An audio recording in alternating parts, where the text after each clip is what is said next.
Hello everyone, আসসালামু আলাইকুম। তো যেখান থেকে ভিডিওটি দেখছেন আলহামদুলিল্লাহ সবাই ভালো আছে, আমি ভালো আছি আল্লাহর রহমতে। তো আম মাখা বানানোর জন্য এখানে 4টি বড় সাইজের আম নিয়েছি। আমগুলো ভালো করে ধুয়ে পরিষ্কার করে আমি খোসা ছাড়িয়ে নিচ্ছি।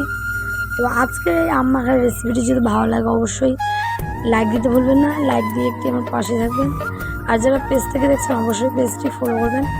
যারা ইউটিউব চ্যানেলটি আমার দেখছেন অবশ্যই আমার চ্যানেলটিকে সাবস্ক্রাইব করে দিবেন এবং করানোর জন্য অনুরোধ রইল। যারা এখন পর্যন্ত করেনি অবশ্যই করে দেবেন, যারা এখন পর্যন্ত করেছেন অসংখ্য ধন্যবাদ।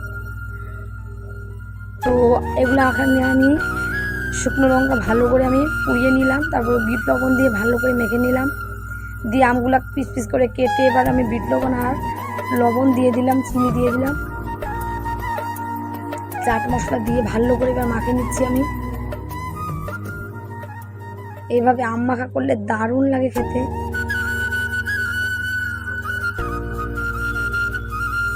তো এবার একটা প্লেটে আমি সার্ভ করে নিচ্ছি। তো ফাইনালি আমার আম মাখা কমপ্লিট হয়ে গেছে।